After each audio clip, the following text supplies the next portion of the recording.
So hey anime fans. The series name is What If Naruto x Disney Princess x Harem. So let's start the series. The run back was a study in quiet horror. Elsa moved like a ghost through the familiar woods of Konoha's territory. She didn't speak, didn't ask where they were going. Her silence was heavy, a palpable weight between Naruto's shoulder blades. Every so often, he'd feel her stumble, her soft-soled shoe catching on a root. He'd slow, never fully stopping, and she'd right herself with a sharp intake of breath, as if the stumble was a personal failure. He tried to talk to ground her. My village is just ahead. It's hidden. Safe. She gave a tiny, almost imperceptible nod. He wasn't sure she believed him. He wasn't sure he believed it. Safe. The word felt cheap now, like a coin worn smooth. The woods began to show signs of the fracture. A patch of ferns had turned to delicate, frosted glass, tinkling in a non-existent breeze. A squirrel, frozen mid-leap, was encased in amber that hummed with a faint, sad melody. Elsa would flinch each time they passed one, her fist tightening on the wilting rose. Her guilt was a scent on her, sharp, like ozone after a lightning strike. It's reacting to you, Naruto stated, not accusing. Just piecing it together. It reacts to emotion, she whispered, her voice raw. To memory made solid. In my world it was my fear. My joy. My grief. Here, it doesn't know what to be. So it becomes everything. And nothing. He thought of the Ninetales chakra, how it had once flared with his own rage. A power tied to the heart. A dangerous, vulnerable kind of power. We've got people who can help with that. You can't help, she said, and the flat certainty in her tone was worse than any despair. No one can. The only thing that ever helped was love. And I had to send love away to save it. The tree line broke. Konoha's gate stood ahead, the familiar carved faces of the Hokage monument a reassurance he desperately needed. But the sight that greeted him was not the orderly bustle of a normal afternoon.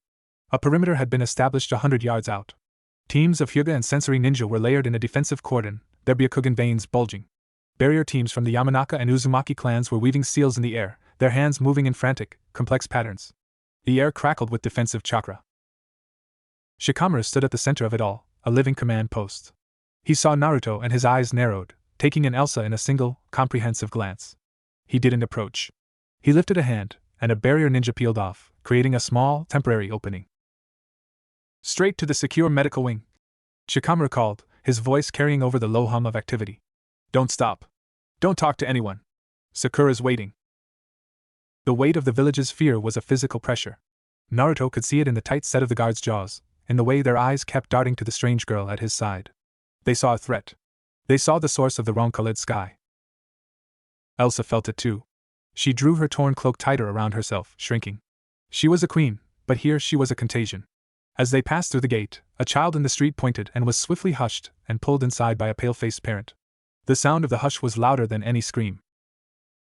The walk to the hospital was a gauntlet of silence and staring eyes. Konoha had faced monsters, gods, and moon people. But this? A weeping crack in the sky that bled memories? This was an unknown that stank of finality. Sakura met them at a secluded entrance. Her medical apron was already on, her face a mask of professional calm. But her eyes, the brilliant green of them, were wide with a healer's dread, the dread of facing a disease with no name. This way, she said, her voice gentle but firm. She didn't offer a hand. She just turned, leading them down a sterile, white corridor to a room that was usually reserved for high-risk chakra contamination. The walls were lined with sealing papers. Elsa stopped at the threshold, her wintry eyes scanning the room. It was a cage, no matter how clean. I am not ill, she said, her voice regaining a sliver of its steel. We know, Sakura said, turning. But the world is. And until we know how, we need to make sure you're not contagious in a way we can't see. Please. It's for your safety as much as ours. Elsa looked at Naruto. A question was in her eyes. Do you trust her? He nodded. Sakura's the best. She won't hurt you. She fixes things. A ghost of a smile, bitter and thin, touched Elsa's lips. Some things cannot be fixed, Hokage-sama.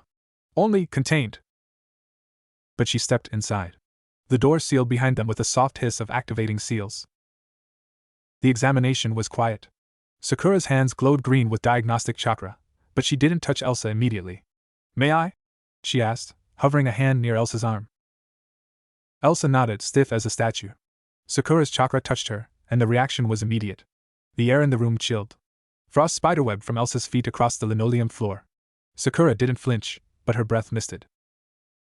No standard chakra network, Sakura murmured, her brow furrowed in fascination. A different energy signature altogether. Crystalline. It's woven into her emotional cortex. Her hippocampus. Her power is literally part of her memory, her feeling. She pulled back, the frost receding slowly. You're suppressing it. Constantly. It is how I was taught, Elsa said, looking at her own hands. Conceal. Don't feel. That's killing you, Sakura said bluntly. There's microfractures along your meridians. You're holding back a glacier with a dam made of paper. And the pressure, it's resonating with the dimensional instability outside. The door opened. Shikamaru entered, followed by Kakashi, the former Hokage. He had a book in one hand, but his single visible eye was sharp, missing nothing. Report, Kakashi said, his voice easy but leaving no room for anything but facts. Naruto gave it. The silent forest. The weeping tear. The things that bled. Elsa's words, the nothing. Kakashi's eye settled on Elsa. The nothing. It consumes worlds?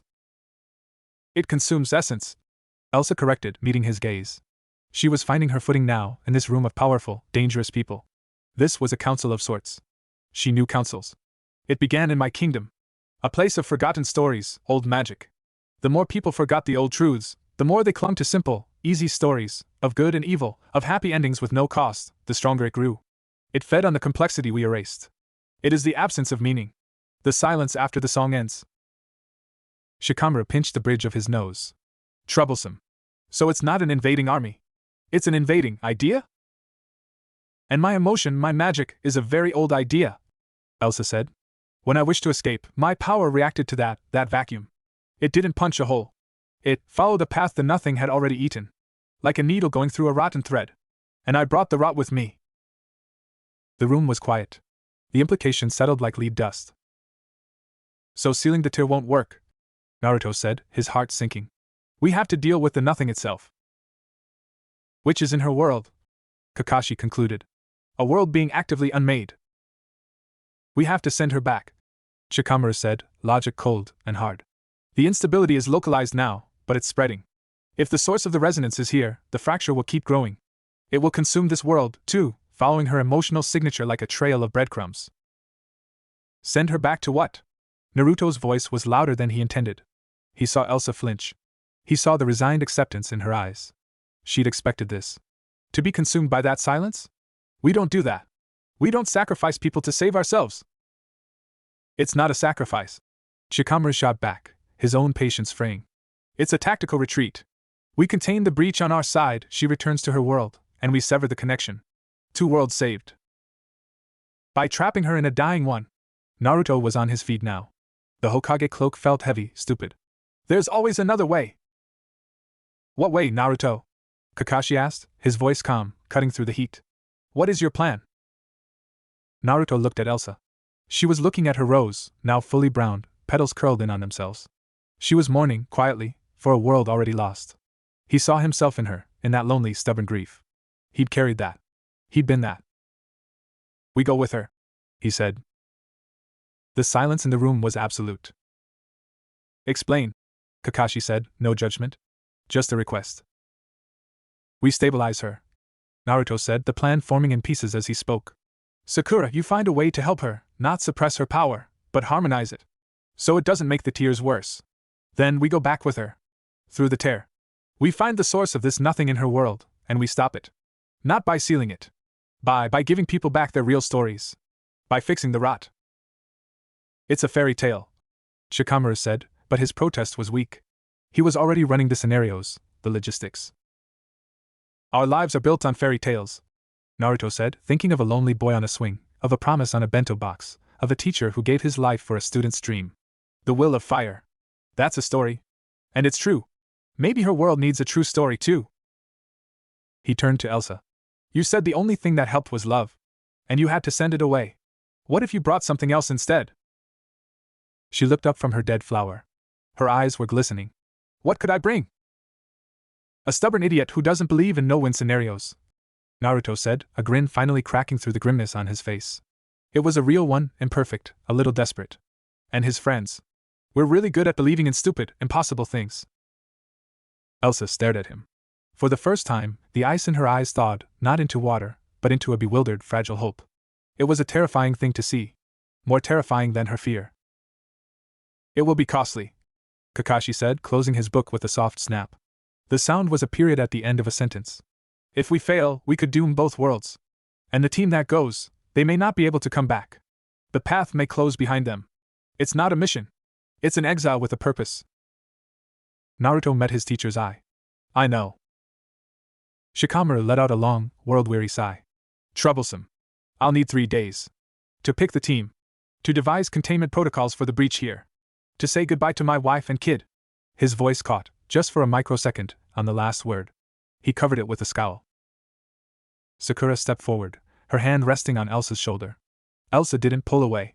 Then we have 3 days, Sakura said. To teach a queen how to feel without breaking the world. Elsa looked at the faces around her.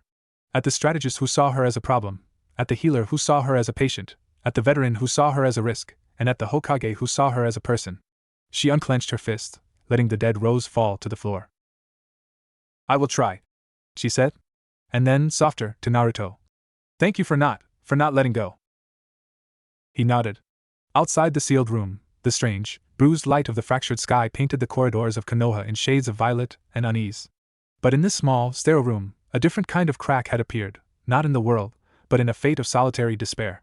It was a start. It was a terrible, fragile, irreversible start. And it was alive. Day 1 was about sound. Sakura took her to Training Ground 16, a wide, grassy basin usually reserved for medical ninjutsu practice. It was far from the village center, the air clear of the low hum of anxiety that now vibrated through Konoha's streets.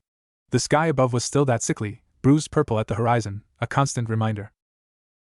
The first step is diagnostics, Sakura had said, her tone leaving no room for argument.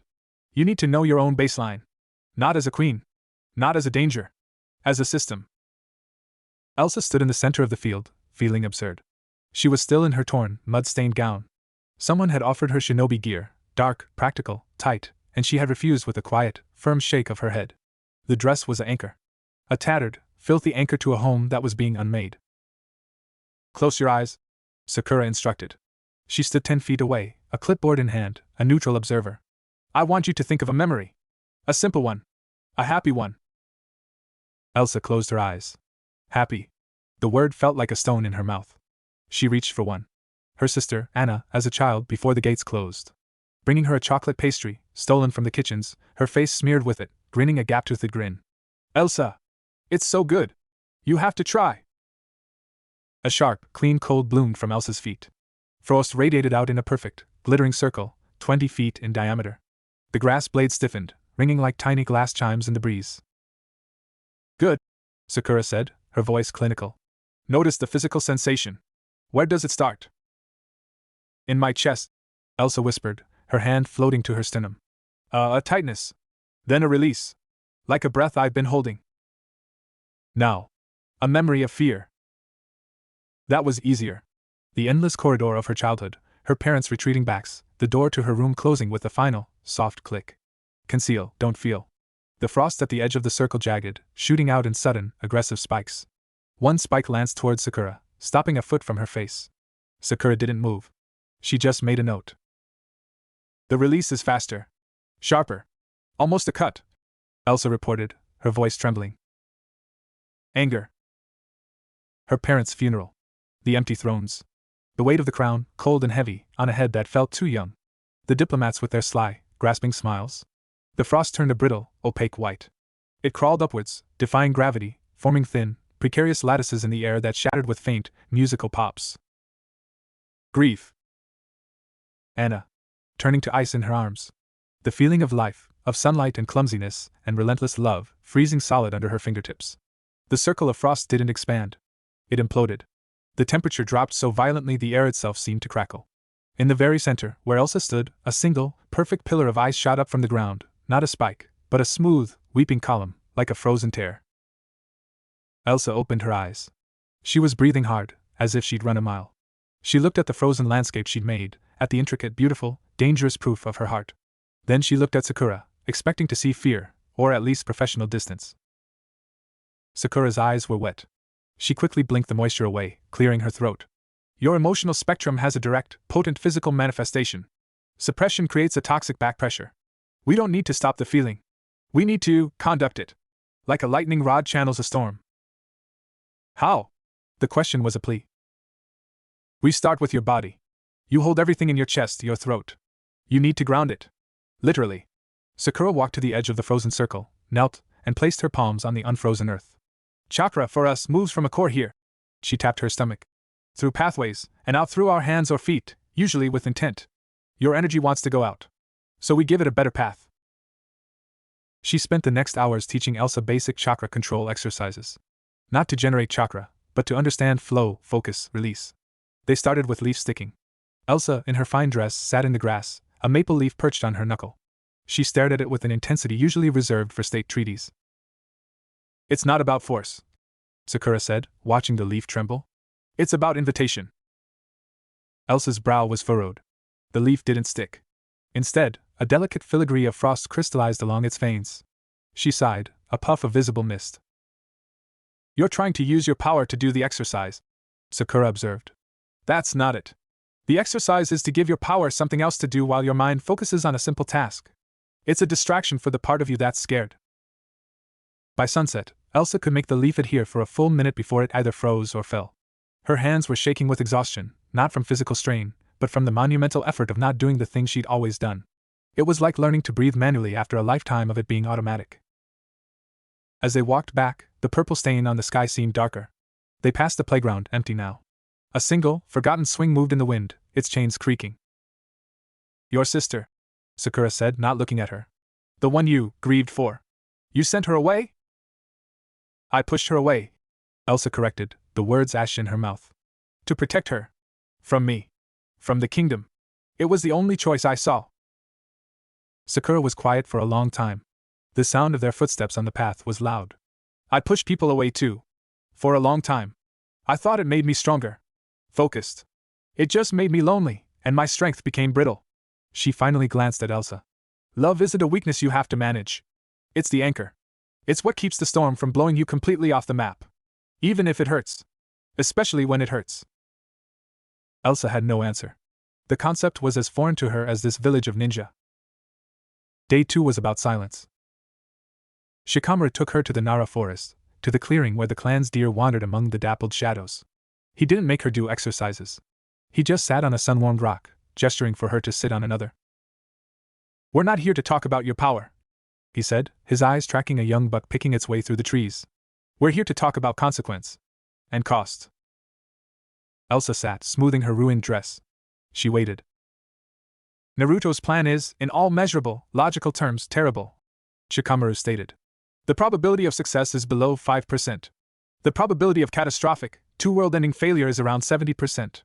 The remaining percentage is for unspecified, probably still bad, outcomes. The numbers hung in the air, cold and hard as her ice. Why is he doing it then? She asked. Because he's Naruto. Shikamaru said it like it explained everything. He sighed, a long, weary sound that seemed to come from his bones.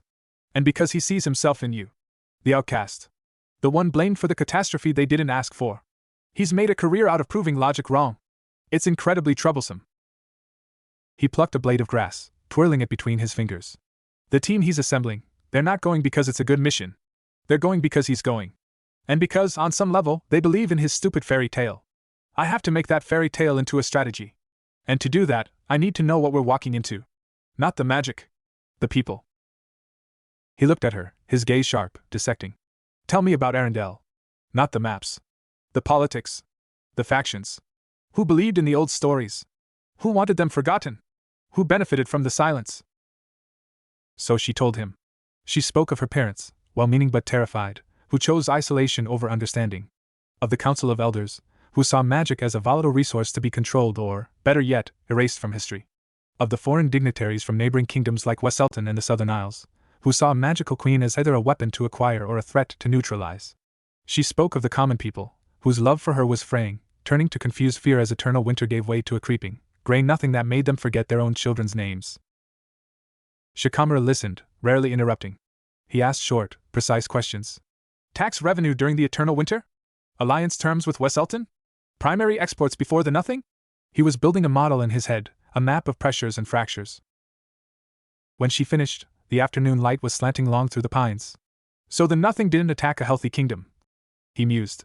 It seeped into the cracks that were already there. The fear of the unknown. The greed for power. The erosion of complex truth for simple, comforting lies. He shook his head. It's not a monster. It's a symptom. Which is worse? You can't punch a symptom. What do you do with it then? You treat the disease. He stood, brushing off his trousers. Naruto's instinct is right, even if his plan is idiotic. We have to go to the source. We have to remind people of their true stories. The messy, costly, beautiful ones. He gave her a sidelong look. That means you'll have to be a queen again. Not just a power. Not just a victim. A leader. Are you ready for that?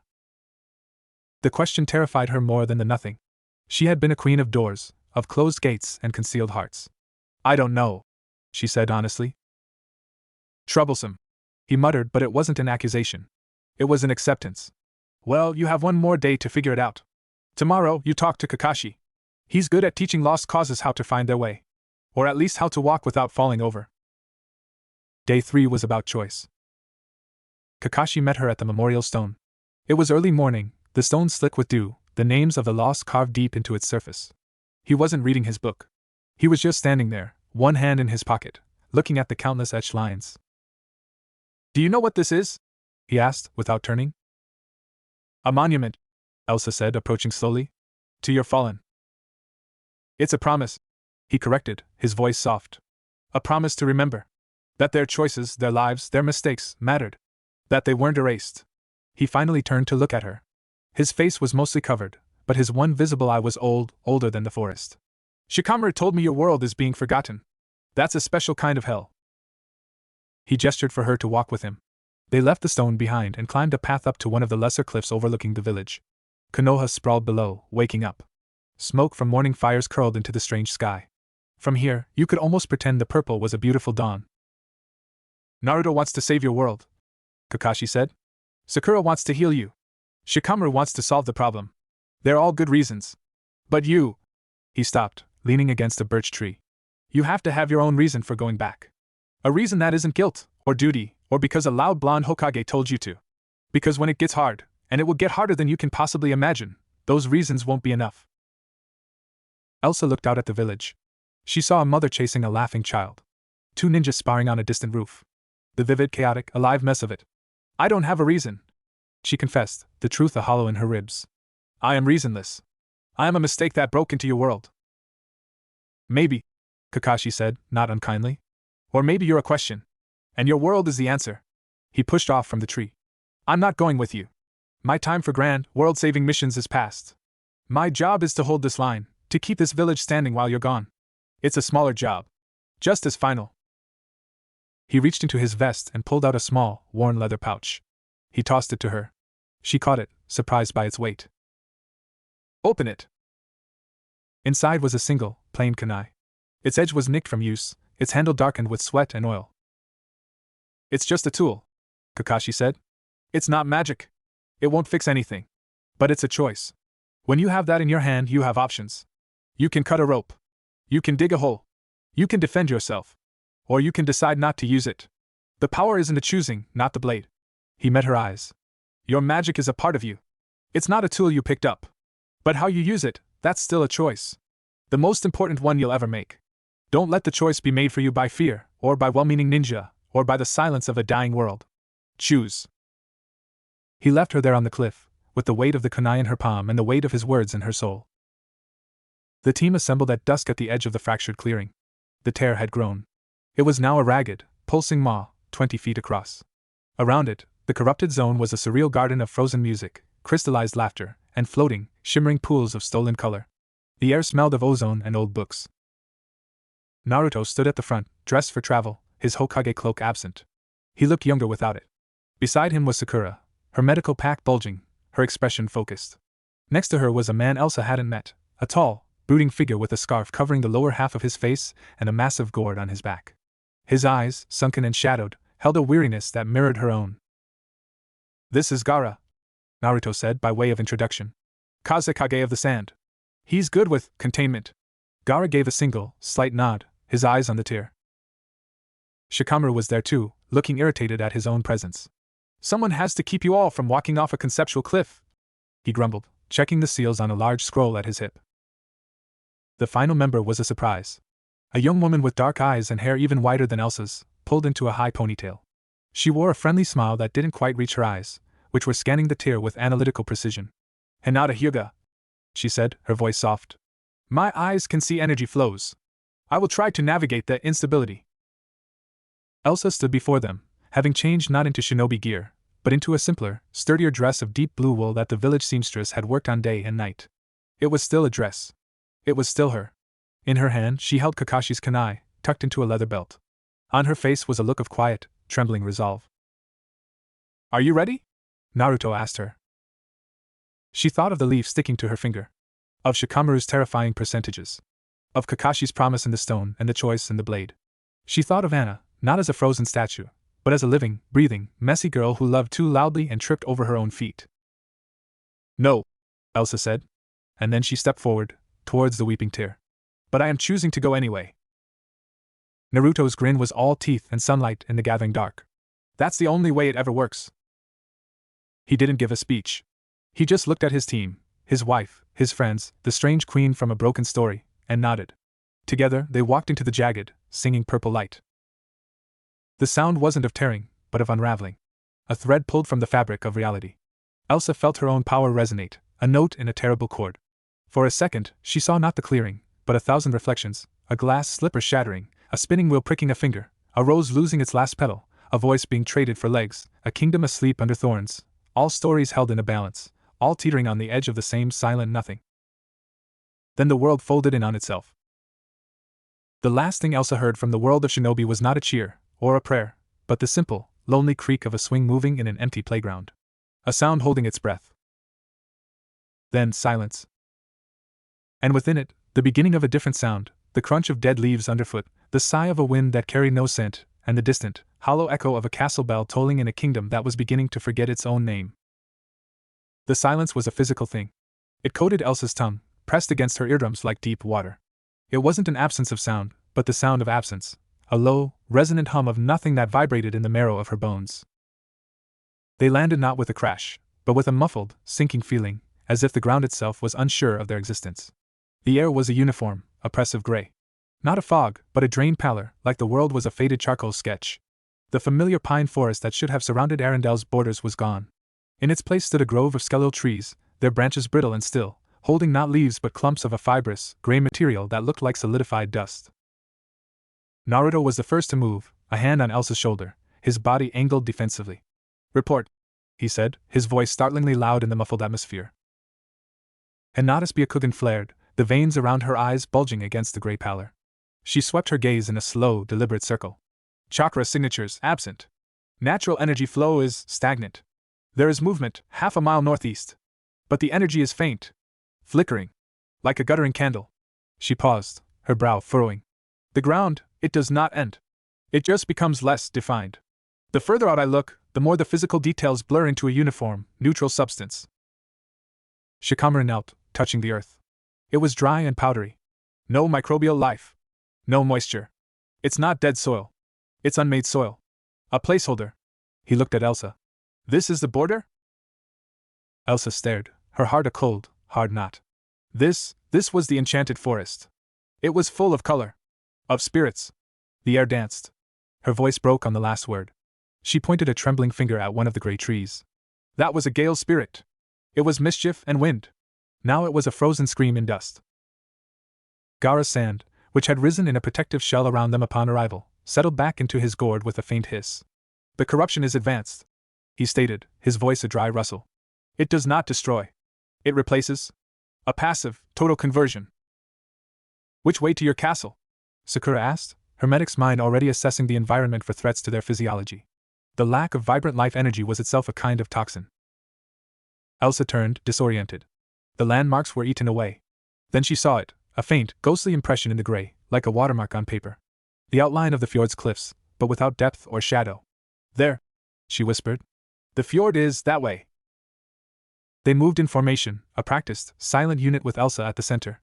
Naruto and Hinata took point, Gaara and Shikamaru flanked, Sakura stayed at Elsa's side. The crunch of their footsteps on the gray ground was the only sound, each step an obscenity in the quiet. As they walked, the world didn't change so much as it failed to continue. A boulder was just a smooth, gray mound. A stream was a dry, gray trench with no memory of water. The further they went, the more the details softened, like a painting left in the rain. The only color was their own, the orange of Naruto's jacket, the green of Sakura's forehead protector, the red of Gaara's hair, and they looked violently, painfully vivid against the monochrome. After 20 minutes of walking, Hinata raised a fist. They halted. The movement. It's ahead. Behind that ridge. The ridge was just a gentle swell in the gray uniformity. Naruto nodded, forming a hand sign. 2 shadow clones poofed into existence and flitted ahead, silent as ghosts. A moment later, a silent pulse of information returned to him. His face, usually so expressive, went carefully blank. What is it? Sakura asked. See for yourself, he said, his voice tight. They crested the ridge. Below, in what had once been a valley meadow, was a village. Or the memory of one. The houses were gray, their shapes simplistic, like a child's drawing of houses, a square, a triangle roof, a rectangle door. No individual planks, no stone textures, no carved ornaments. And among these simplified structures moved people. Or rather, silhouettes. They were human-shaped voids in the gray, outlined in a thin, shaky line of black. They moved with a slow, shuffling purpose, carrying gray blocks to and fro, interacting with simplified gray tools. There was no conversation. No laughter. No clatter. Just a soft, endless shuffle of feet on dust. One of the silhouette people was near the edge of the village, attempting to chop a simplified gray tree with a simplified gray axe. The motion was repetitive, mechanical. Thud. Thud. Thud. The axe made no mark on the tree. The tree did not splinter. Nothing changed. Elsa made a small, wounded sound in her throat. That's Peterson. The woodcutter. He used to sing. His voice was awful. He sang anyway. As she spoke, the silhouette nearest them, a shorter one, perhaps a child's shape, stopped its motion. It turned its blank, featureless head towards the sound of her voice. The shaky black outline of its face seemed to quiver. It took a step towards the ridge. Then another. It raised a blurry, hand-shaped appendage, not in threat, but in a gesture of confusion. It perceives us, Gaara murmured, a trickle of sand shifting in his gourd. The silhouette reached the base of the ridge. It stood there, looking up at them. Up at the shocking, impossible color of them. It made a sound. Not a word. A low, wavering tone, like a poorly tuned violin string. The tone contained a question mark. Elsa, driven by a grief that overrode all sense, took a step down the ridge towards it. Little Sven? She asked, her voice cracking. Is that you? The silhouette's outline vibrated faster. The wavering tone rose in pitch. Other silhouettes in the village stopped their motions. One by one, their blank faces turned towards the intrusion of color and specific sound. The child silhouette reached out its hand. As it did, Elsa saw that its form wasn't solid. It was like a cutout, and through its center, she could see the gray village behind it. But where its hand stretched towards her, the grayness seemed to yearn, to bleed forward slightly, as if trying to match her vividness and failing. Don't let it touch you, Chikamaru said sharply, his shadows already pooling at his feet. We don't know if the conversion is contagious. But Elsa was already kneeling, bringing herself to the child's level. She didn't reach back. She just looked into the featureless void where a face should be. I'm so sorry, she whispered. The silhouette's wavering tone became 2 tones, clashing dissonantly. It took another step, its hand inches from her cheek. Naruto was there in an instant, his hand closing gently but firmly around Elsa's arm, pulling her back. A fraction of a second later, Gaara's sand formed a granular wall between them and the silhouette. The child silhouette's hand touched the sand. There was no reaction. No sizzle, no resistance. The sand was simply there, an object too complex, too real for the silhouette to process. The silhouette stood, hand against the sand, emitting its confused, lonely sound.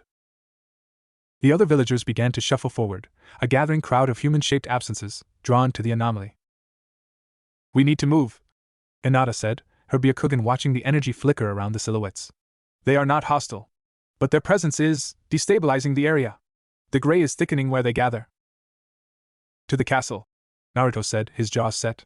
Now. They retreated, moving quickly up the ridge and away from the silent village. Elsa looked back once.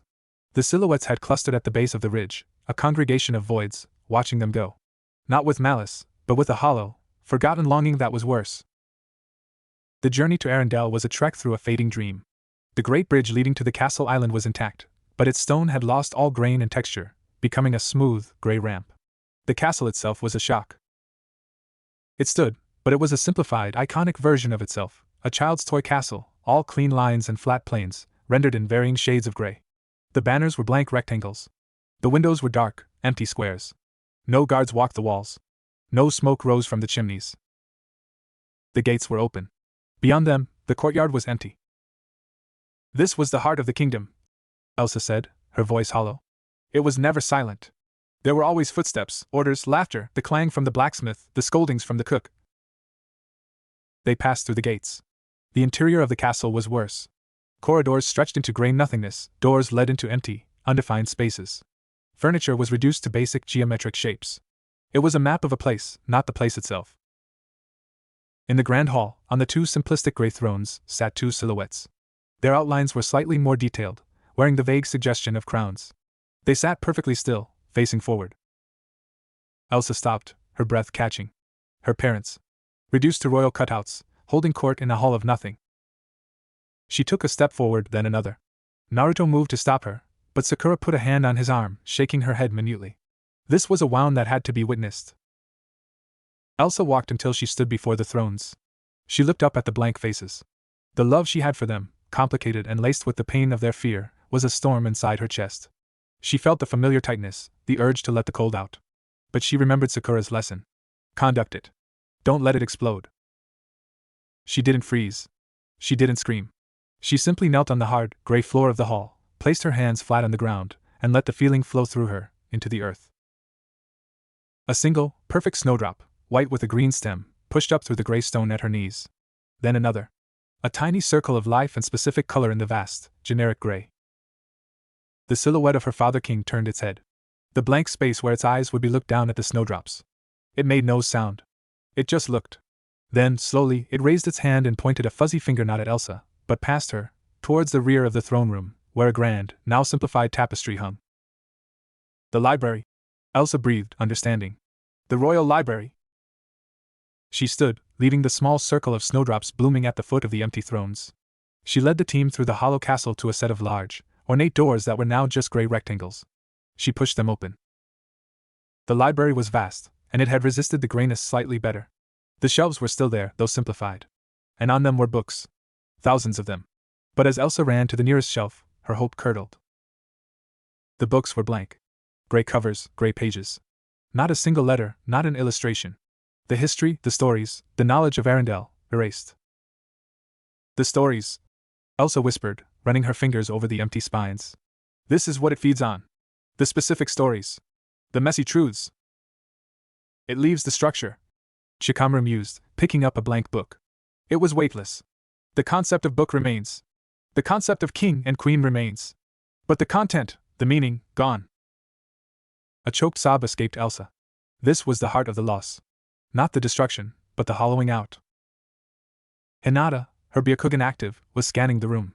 There, she said, pointing to a far corner. One source of energy. Faint but complex. It has color. They moved to the corner. On a small, simplified reading desk, lay a single book. Its cover was not gray.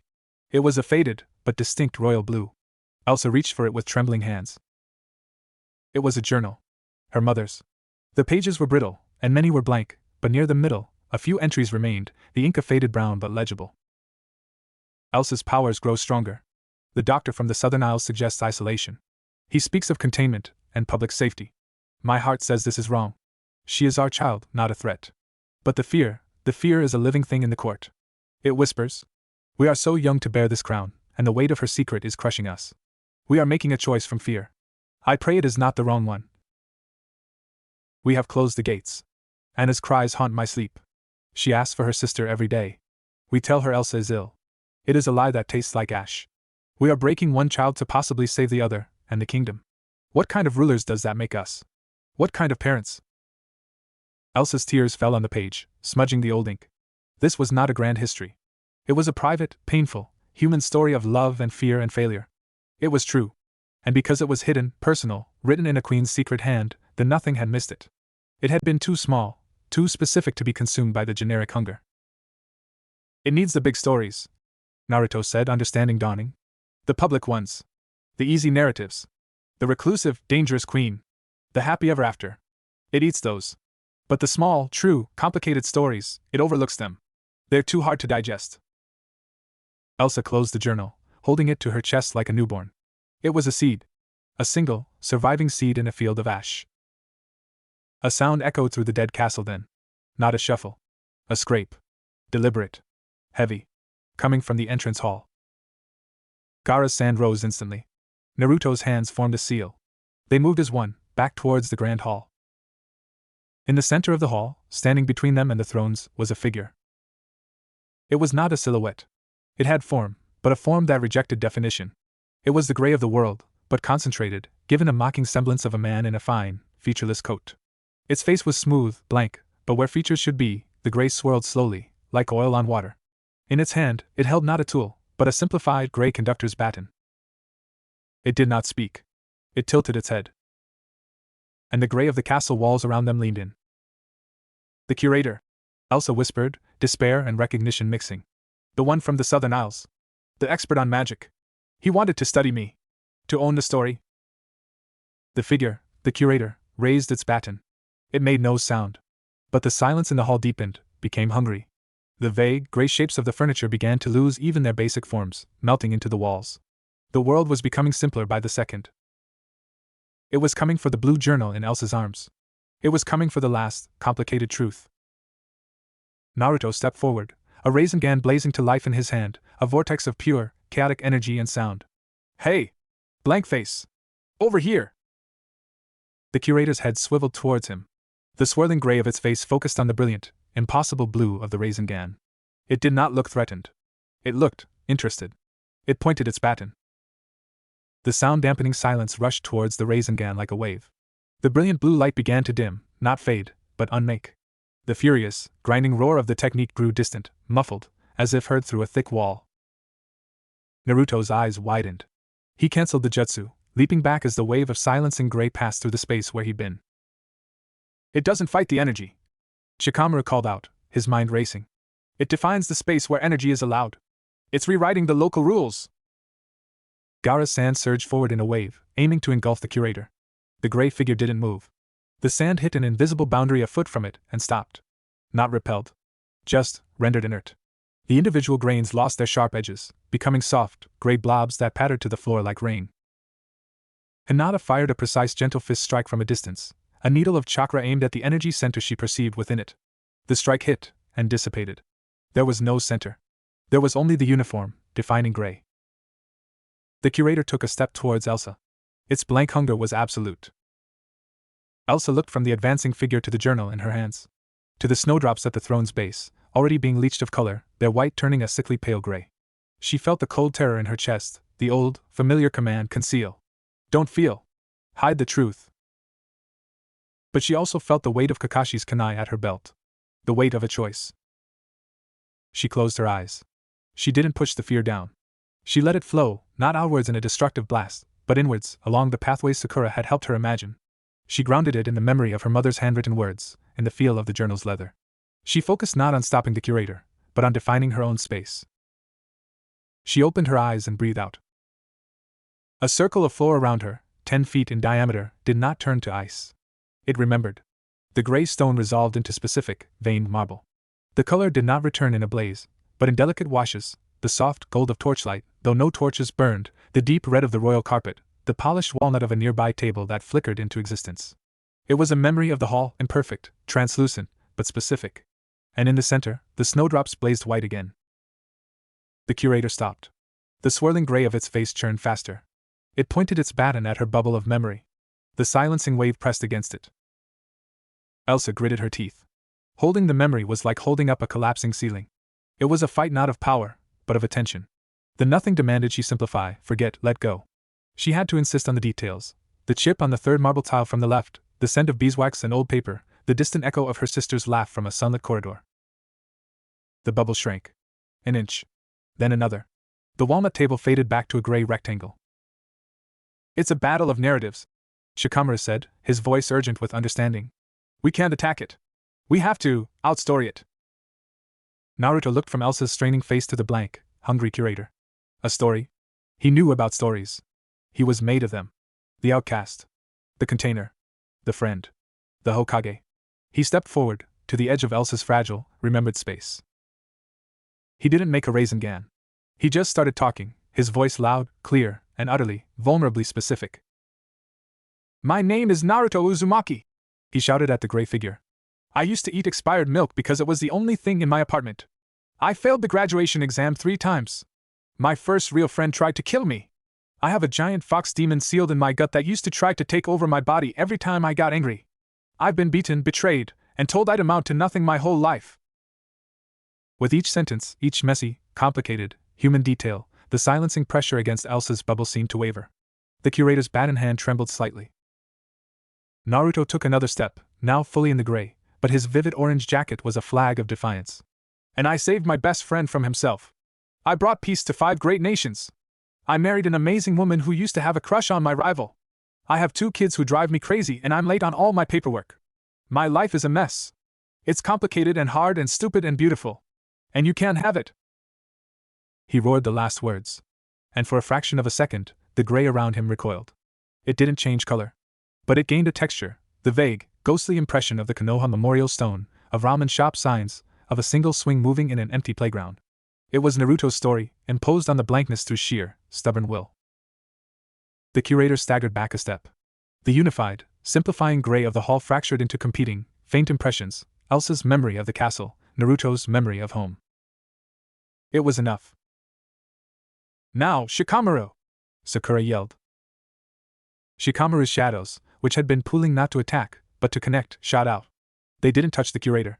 They linked Naruto's fading, imposed impressions to Elsa's strengthening bubble of memory. They wove a net of specificity.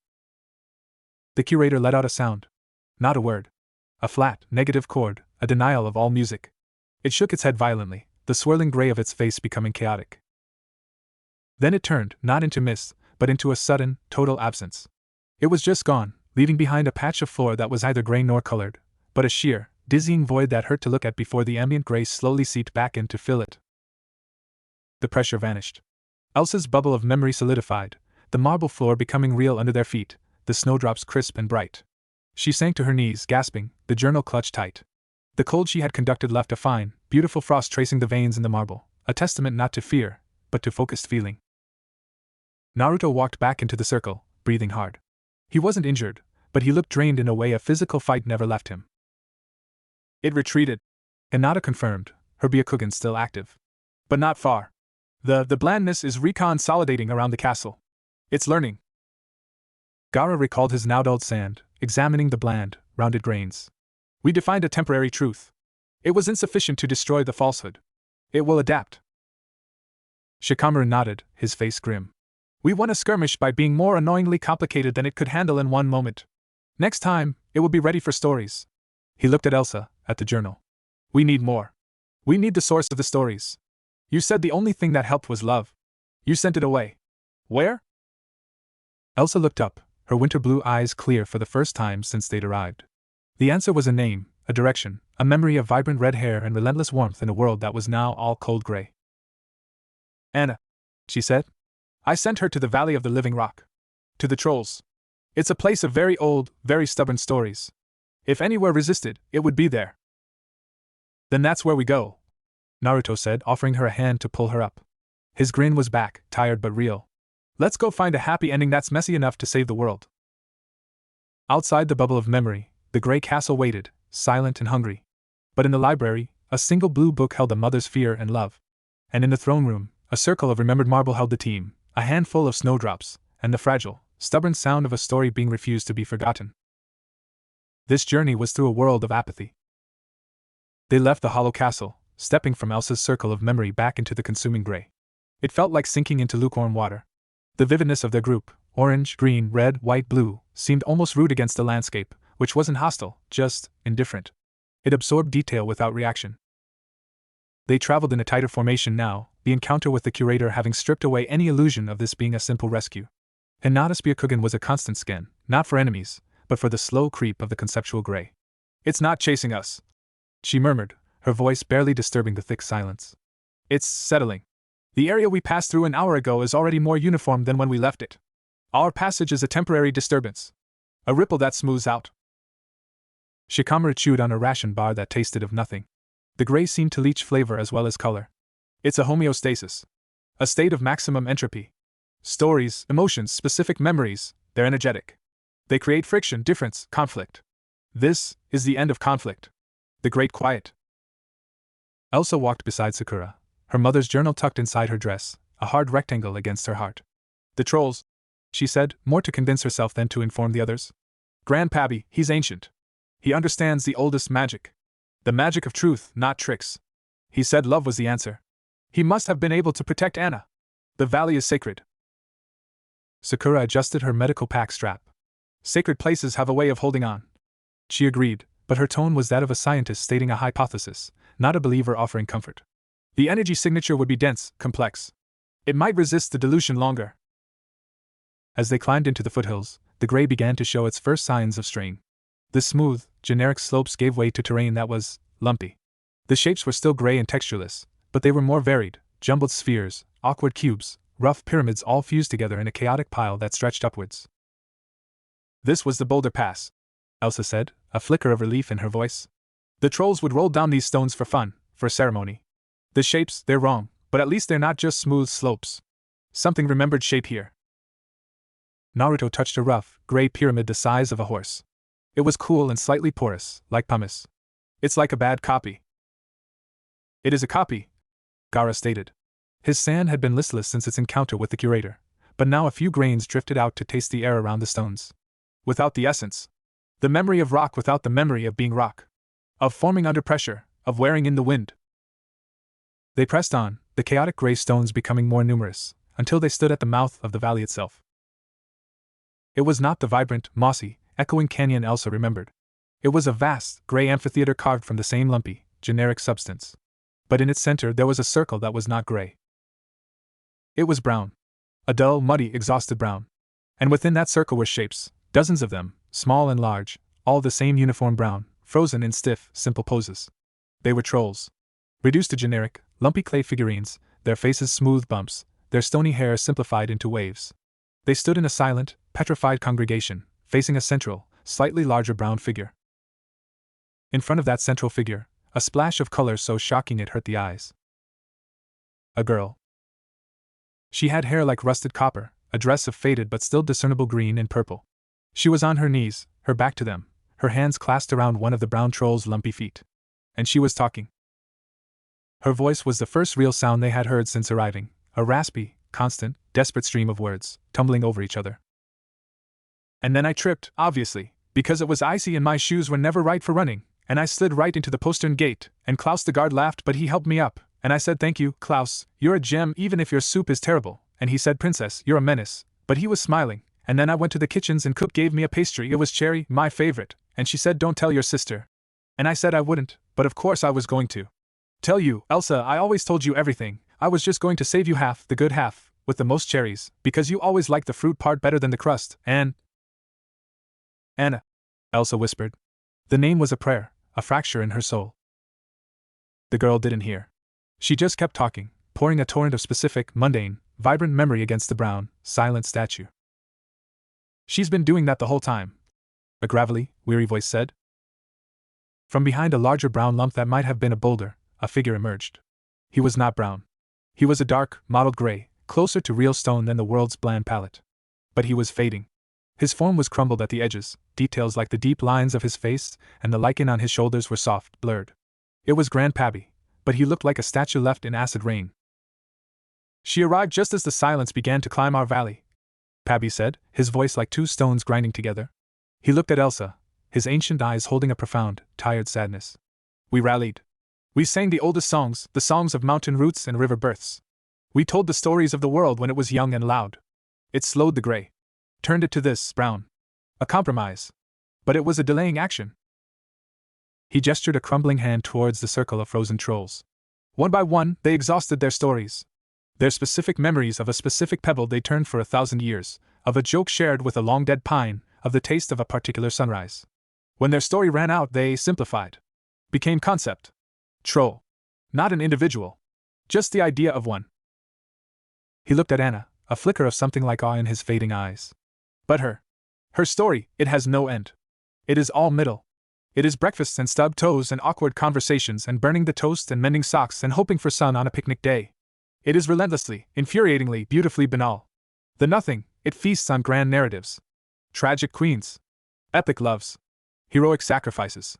It doesn't know what to do with a story about trying to find the right pair of socks. Her love is not a singular, dramatic event. It is a condition. A chronic, talkative, stumbling condition of her being. It is too undramatic to be consumed easily. Elsa was weeping silently, tears cutting tracks through the fine dust that had settled on her cheeks. She took a step into the brown circle. The air here was thick, resistant, like wading through clay. It smelled of dry earth and old pennies. "Anna," she said again, louder. Anna's stream of words hiccuped. She went rigid. Her head, crowned with that brilliant, faded copper, tilted. "It's the fatigue," Pabby sighed. "She has been talking for. I have lost count of days. The brown has been leaching the color from her, word by word. Soon, her story will become generic too. Princess who talks. Then just princess. Then, a brown shape." Elsa stumbled forward. She fell to her knees in the brown dust beside her sister. She didn't grab her, didn't try to shake her. She just looked at Anna's profile. Her sister's face was thin, etched with exhaustion, her eyes staring fixedly at the troll's foot as if it were a lifeline. Her lips were chapped and moving silently now, the torrent of words having dried up at the sound of her name. "Anna," Elsa said, her voice soft, laced with a love so vast and specific it ached. "I'm here. I came back." Anna's eyes, the green that was still holding on against the brown, slid towards her. There was no recognition. Only a frantic, desperate need to continue the story. And then, Anna rasped, her voice a dry leaf. "And then I went to the stables, and Sven was there, not the reindeer, the stable boy Sven, and he was singing, and I said, 'Sven, that's off-key,' and he said..." "Anna, look at me," Elsa pleaded. She reached out, her hand hovering near Anna's cheek. She was afraid to touch. Afraid her own cold, her own catastrophic history, would be the final stress that broke this last, fragile thread. Naruto and the others hung back at the edge of the brown circle, bearing witness. This was not their fight. This was a bridge between two hearts, and they could only guard the shore. Elsa remembered Kakashi's words. The power is in the choosing. She could choose to be the fearful queen, the dangerous power. Or she could choose to be Anna's sister. The one who listened. So she stopped trying to interrupt the story. She sat down fully in the brown dust, facing Anna. She folded her hands in her lap, and she listened. Anna talked about the stable song. About the pastry. About a loose thread on her sleeve. The words were looping, repetitive, losing coherence. The brown was rising, a subtle tide, now at their waists. It was a physical manifestation of the forgetting, swallowing detail. Elsa listened. And then, she did something she hadn't done since they were children in a nursery, before the doors closed. She joined the story. "You shared the cherry pastry with me," Elsa said, her voice clear and gentle, cutting through Anna's ramble. "You saved me the half with 3 cherries. I remember. You had jam on your chin." Anna's words stopped. Her eyes focused, just for a second, on Elsa's face. "And you wiped it off with your napkin," Elsa continued, a small, real smile touching her lips. "The linen one with the little embroidered snowflakes. You said it was thematic?" A shudder went through Anna. The brown tide around her seemed to hesitate. I did," Anna whispered. "You did." Elsa's voice grew stronger, painting the memory in the air. "And then you tried to show me a cartwheel in the hallway and you knocked over the vase from the Southern Isles. The ugly one with the pelicans." A sound escaped Anna, a wet, choked giggle. "Mother was so mad. Father pretended to be, but he was trying not to laugh. You had a piece of fern in your hair." The brown receded an inch. A tiny, almost imperceptible spark of something, specific memory, shared and lived, flashed in the dead air between them. Elsa reached into her dress and pulled out the blue journal. She didn't open it. She just held it. "They were scared, Anna. They loved us, and they were so scared. They made terrible choices. We have their journal. We have their story, too. It's not a simple story. It's messy and sad and full of love. It's ours." Anna's hand, still clasping the troll's foot, loosened. She turned it, slowly, as if her joints were rusted, and laid it over Elsa's hand that held the journal. The touch was electric. Not with magic, but with recognition. The brown circle shuddered. The rigid, simplified forms of the trolls didn't move, but a low, deep sound emanated from them, a collective, subterranean groan of remembering. Grandpappy, his form slightly more defined at the edges, took a heavy step forward. "The connection is reforged. The specific love. It is a lens. It can focus other truths. He looked past the sisters to Naruto. You carry stories too. Loud, stubborn ones. This place is a battery drained. Your stories are current. Help us amplify. Naruto understood. He stepped into the brown circle. The mud-like substance clung to his boots. He didn't try to tell a grand tale of being Hokage. He thought of the most specific, stupid, human thing he could. The first time I made ramen for myself, he said, his voice ringing in the dead air. I blew up my kitchen. I used too much fire, and I singed my eyebrows off. Irika-sensei found me sitting in the soot, crying, because I was hungry and I'd ruined my only pot. He didn't yell. He took me to Ichiraku's. Tucci gave me extra narutomaki. I am teased me about my eyebrows for a month. As he spoke, a faint, ghostly shimmer appeared in the brown, the vague outline of a ramen bowl, the smell of broth and smoke. It was weak, but it was there. Sakura stepped forward. I had a ribbon in my hair when I was 5. Pink. I loved it. A boy in the academy said it was stupid, that only weak girls wore pink. I cried. Then I spent the next 10 years trying to prove I wasn't weak, that I was more than a ribbon. I think I'm both. The ribbon and the fist. A ghost of a pink ribbon, tangled with the faint echo of a cracking knuckle. One by one, they offered their small, true things. Hinata spoke of the exact pattern of cracks on her training ground from her father's strikes. Shikamaru, grudgingly, described the precise, annoying way his son's hair stuck up in the morning and how it felt to smooth it down. Gaara said nothing, but a trickle of sand from his gourd formed a perfect, tiny replica of the first sandcastle his sister had ever made for him on a rare, peaceful day. The brown fought back. It was a heavy, sinking feeling, a mental fatigue that whispered, why bother? It's easier to let go. The ghostly images flickered, threatened to dissolve. But in the center, Elsa and Anna held hands over the journal. Their shared memory was the anchor. The specific, cherry-stained, vase-breaking, fern-in-the-hair love. Grandpappy raised his crumbling hands. The low groan of the petrified trolls rose in pitch, becoming a harmonic, a song without melody but with profound weight. He channeled the offered stories, the ramen, the ribbon, the sandcastle, the stubborn hair, not as weapons, but as threads. He wove them into the anchor of the sisters' love. The brown circle did not explode in color. It didn't revert to a vibrant valley. That was a story too grand, too neat. Instead, it cracked. Like a dried-out riverbed, fissures snaked through the brown ground. And from the cracks, not green grass, but things pushed through.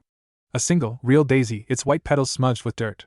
A piece of blue and white ceramic, a shard of the ugly pelican vase. A worn leather hair ribbon, faded pink. A smooth, gray river pebble with a single fossilized fern. A child's wooden sword, the blade chewed by puppy teeth. Fragments.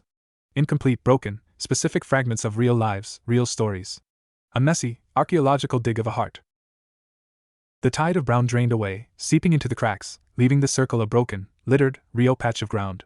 The troll statues remained brown and still, but they no longer felt generic. They felt like graves, specific, honored, and quiet. Anna took a deep, shuddering breath, as if she'd been underwater for years. Her eyes cleared, focusing on Elsa's face. The frantic, story-spinning desperation was gone, replaced by a weary, bottomless relief. You're really here. Your hair's a mess. Elsa laughed, a sound that was half a sob, and pulled her sister into a fierce, trembling hug. I'm here. I'm so sorry. I'm here. Grandpappy looked at the broken circle, at the fragments of memory pushing through the earth. He gave a slow, heavy nod of satisfaction. You have not healed the land. You have made it true again. A wound is more true than a bland lie. He turned his fading gaze to Naruto. This is the way. You cannot fight the nothing with a better story. You must fight it with a true one. And truth is often broken, uncomfortable, and small. He looked at the petrified forms of his people. My story is nearly spent. I will hold this truth place as long as I can. It is a beacon now, however faint. Go. The heart of the silence is not in the land. It is in the stories people choose to believe. Find where the lies are being told. And tell louder, messier truths. As they helped a weak, stumbling Anna to her feet, Naruto looked at the circle of fragments. A broken vase, a chewed toy, a dusty flower. It wasn't a victory. It was a foothold. A scrap of something real in a sea of gray.